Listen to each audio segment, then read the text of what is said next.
Real quick before we roll this footage, Senator Chris Murphy just sat across from Pete Hegseth in a Senate hearing and asked two of the most important questions that any senator has asked about this Iran conflict since it began.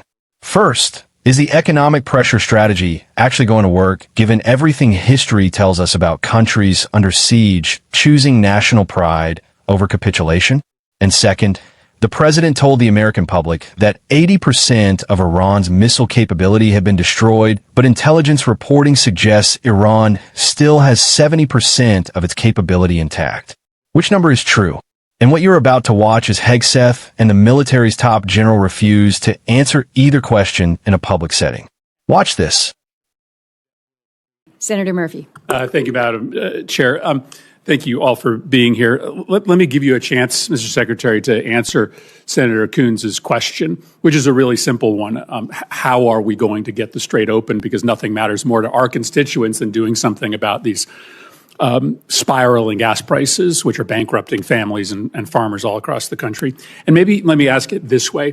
This is the first time you've come before this committee, but in other briefings, people that work for you have told us in plain terms that there is no military mechanism to reopen the Strait, that ultimately it will be a political decision made by Iran. And I think you're confirming that here today by suggesting that it will be economic pressure that will create a political imperative inside Tehran to open the Strait. So can you just confirm for the committee that there is not a military mechanism or means to reopen the Strait, that ultimately we have to essentially use diplomacy, economic diplomacy in this case, in order to convince Iran to make the decision to reopen the Strait?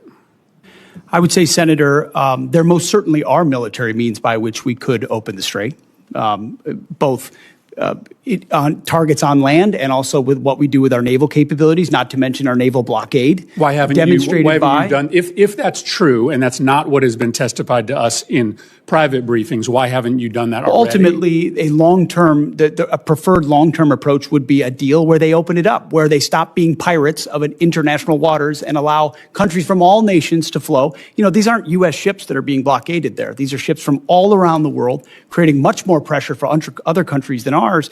So the bad guy here is Iran, who's closing the Strait through piracy effectively, because they really only have fast boat capabilities. And we're blockading them. None of their stuff's getting out. They're feeling all the pressure. Okay, here's my follow-up question.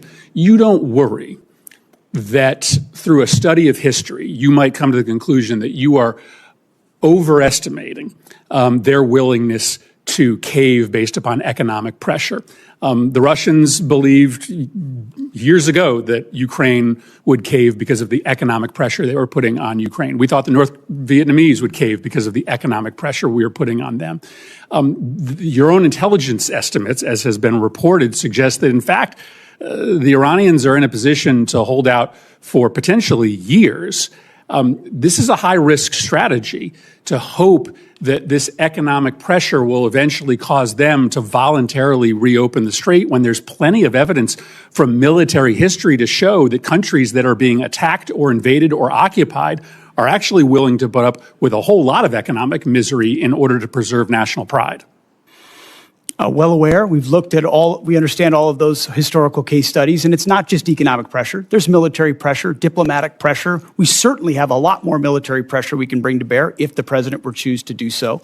I think there are a lot of different dynamics cards that the president can play, holding all of them to ensure even greater economic pressure or even greater military pressure in Iran. And they know that, and that's why the negotiations are serious and ongoing right now about giving up their nuclear capability, because they understand. And the problem is time is not on our side here. I believe you are being way too optimistic in your assessment of their potential to cave.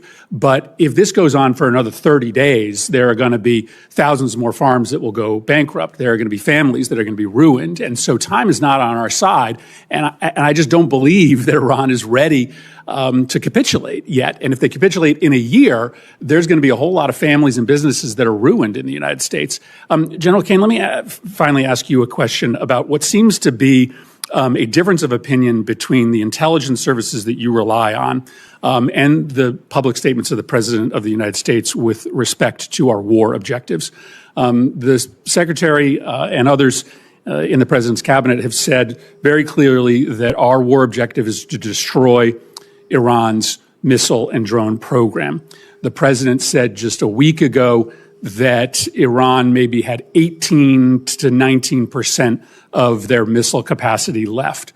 But there is public reporting suggesting that our intelligence agencies say that Iran still has 70% of their missile and drone capability, which would be a failure of our objectives if that were to be true.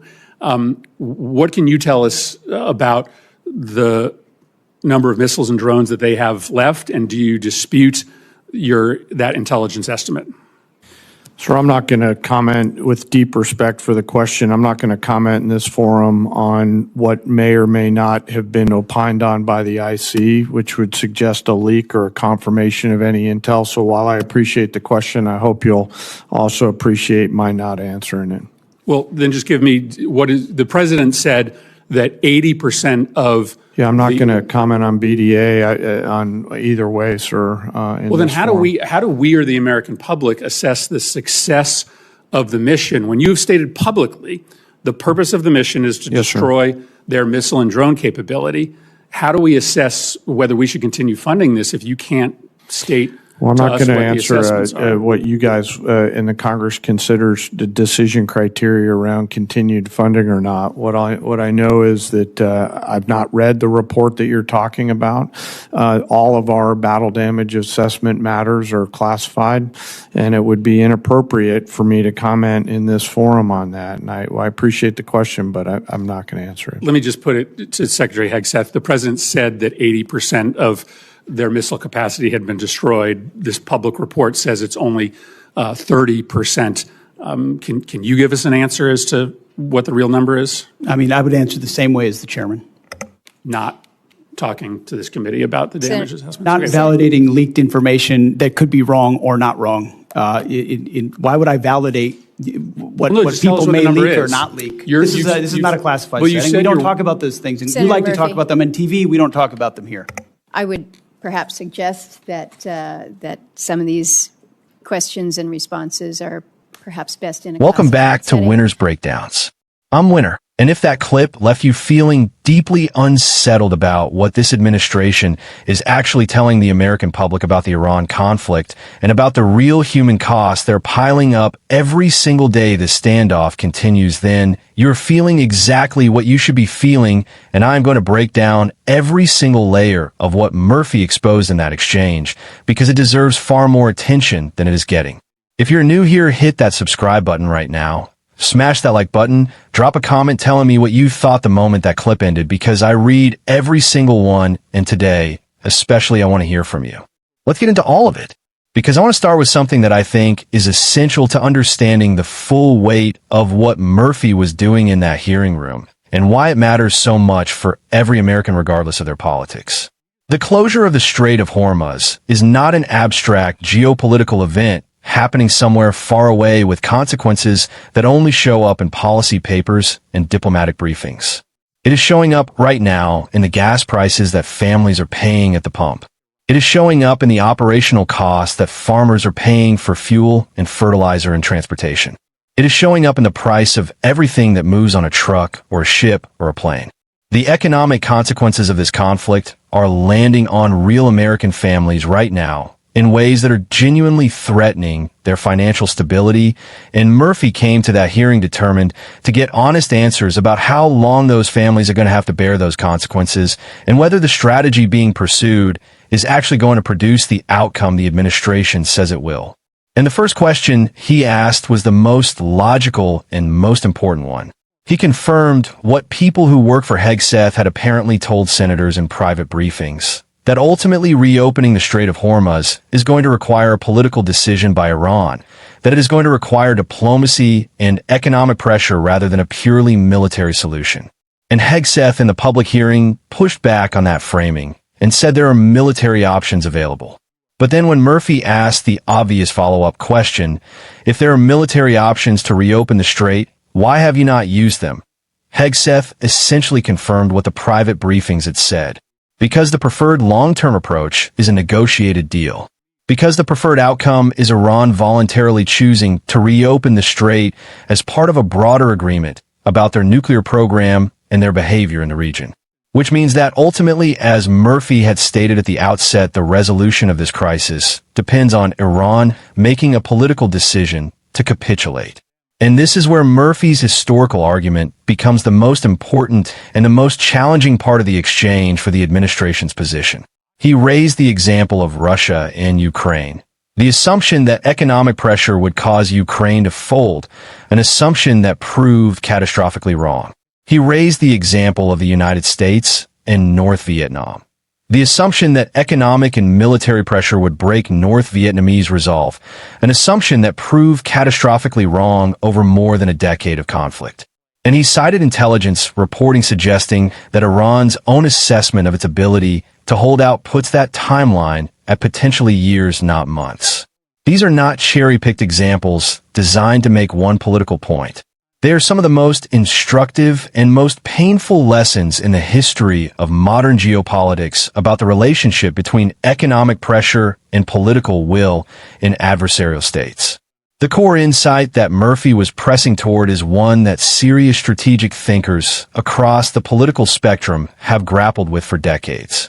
Countries under external economic pressure, particularly countries that can frame that pressure to their own populations as the result of foreign aggression or siege, frequently demonstrate a willingness to absorb extraordinary levels of economic hardship rather than capitulate to the foreign power applying that pressure. The hardship gets framed as a patriotic sacrifice. The leadership that is absorbing the pressure gets to present itself to its own people as heroically resisting foreign domination. And the population, rather than turning against its government as the outside power hopes and expects, frequently rallies around it in a way that makes the government more durable rather than less. Russia has been under serious Western economic sanctions since 2014 and intensified sanctions since 2022. And while those sanctions have caused real damage to the Russian economy, they have not produced the political capitulation that Western policymakers hoped they would. North Korea has been under severe international sanctions for decades, and its regime remains as entrenched and as nuclear-armed as ever. Murphy was asking Hegseth to engage honestly with this historical pattern and to give the committee and the American public some reason to believe that Iran is going to respond differently to economic and military pressure than every other adversarial state that has been subjected to similar pressure in recent history. And Hegseth's response, that the administration is aware of the historical case studies and that there are more cards to play, is not an answer that a serious strategic analysis requires. Awareness of the historical case studies is not a rebuttal to the pattern those case studies document. Having more cards to play is not an argument that playing those cards will produce a different outcome than playing similar cards produced in Vietnam or in the decades-long pressure campaign against North Korea or in the ongoing pressure campaign against Russia. And then Murphy made the point that I think deserves to be the headline of every news story about this conflict, and that is almost certainly not getting the attention it deserves. He said if this goes on for another 30 days, there are going to be thousands more farms that go bankrupt. He said there are going to be families that are going to be ruined. And he said if Iran capitulates in a year, there's going to be a whole lot of families and businesses that are ruined in the United States before that happens. That is not a political argument. That is not a partisan attack. That is a senator doing the math on what the human cost of this strategy is going to be if the optimistic timeline for Iranian capitulation turns out to be as wrong as the optimistic timelines for North Vietnamese capitulation and Ukrainian capitulation turn out to be. Every 30 days that this conflict continues without a resolution is 30 more days of elevated gas prices. 30 more days of increased costs for farmers who are operating on thin margins and who cannot absorb significant fuel and input cost increases without going under. 30 more days of families across this country stretching their budgets further than they were designed to stretch in order to pay for the elevated cost of everything that depends on the global energy supply chain that the closure of the Strait of Hormuz has disrupted. These are not abstractions. These are the real human consequences of the strategic choices being made in Washington, and the American people deserve honest answers about how confident their government actually is that those choices are going to produce the outcomes they're being asked to accept these costs for. And then the missile and drone capability question. This is the part of the exchange that I think has the most serious implications for accountability and for the public's ability to evaluate whether this conflict is being prosecuted effectively. The president told the American people that Iran's missile and drone capacity had been reduced by approximately 80%. That is a significant and specific claim. It is the kind of claim that forms the basis of public support for a military operation. We are winning. We have degraded their capability dramatically. The mission is succeeding. But public reporting, based on what is described as intelligence community assessments, suggests that Iran still retains approximately 70% of its missile and drone capability, which would mean the president's 80% reduction claim is off by an enormous margin, and the mission is nowhere near as successful as the American public has been told. Murphy asked General Kane and then Hegseth directly about this discrepancy, and both of them declined to address it in the public hearing, citing classification and unwillingness to validate leaked information. And I want to engage with that position honestly, because I think there is a legitimate argument for not discussing specific battle damage assessment figures in an open, unclassified hearing. If an adversary knows exactly how much of their capability you believe has been degraded, you're giving them information that could help them conceal the rest of it. That is a real operational security concern, and it is not frivolous. But here's the problem that Murphy identified and that I think deserves to be heard clearly by every American who is being asked to support this conflict with their tax dollars and their gas prices, and in some cases their livelihoods. The administration cannot have it both ways. You cannot make a specific and optimistic public claim about the success of a military mission, 80% of their missile capability destroyed, and then refuse to provide any accountability for that claim on the grounds that the details are classified. If the president is going to tell the American public that 80% of Iran's missile capacity has been destroyed, he is making a public claim that carries public accountability. The public cannot evaluate that claim if every question about its accuracy gets deflected to a classified setting that most Americans will never have access to. And Murphy asked the most fundamental question that this situation raises. If you cannot tell the public or even Congress what the real numbers are, how is Congress supposed to make informed decisions about continued funding for the conflict? How is the American public supposed to evaluate whether the costs they're bearing, the gas prices, the farm bankruptcies, the family financial stress, are proportionate to the military and strategic progress being made? The answer that these questions should be addressed in a classified setting is not sufficient when the president himself is making unclassified public claims about the success of the mission. Public claims require public accountability, and the unwillingness to provide that accountability while maintaining the public optimism is a form of information management that the American people deserve to see named for what it is. Democrats on this committee need to keep doing exactly what Murphy did in that hearing room. Keep asking the strategic questions that challenge the optimistic assumptions underlying the administration's approach. Keep connecting the abstract strategic debate to the concrete human costs that real Americans are bearing right now. Keep pressing on the discrepancy between public presidential claims about mission success and intelligence reporting that suggests a very different picture. Keep demanding accountability for public statements made to the American people about a conflict that is affecting their lives and their finances in real and measurable ways every single day it continues. The American people deserve to know whether the strategy being pursued in Iran is actually working or whether they are being asked to bear escalating economic costs for a strategy that history suggests may not produce the result they are being promised. Murphy asked those questions. Hegseth and General Kane declined to answer them. And that refusal to answer is itself an answer that every American should be paying very close attention to. So drop a comment and tell me what hit you hardest in that clip. Was it the historical parallel Murphy drew between this economic pressure strategy and the failed pressure campaigns against North Vietnam and Russia? Was it the 30 days figure and the farms and families going bankrupt while this plays out? Was it the 80% versus 30% missile capability discrepancy? Was it the refusal to address that discrepancy in a public setting while the president makes public claims about it? Was it the fundamental accountability question of how Congress is supposed to make funding decisions without honest numbers? I want to hear all of it, because this is exactly the conversation Winners Breakdowns was built for.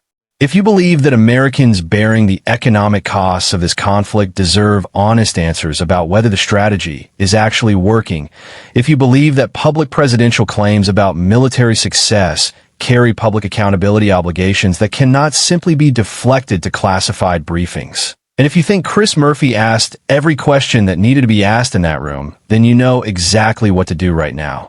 Hit that subscribe button, smash that like, and share this video with every American in your life who is feeling the gas prices and the farm costs and the financial stress of this conflict and deserves to know whether the people in charge actually have a clear and credible path to ending it.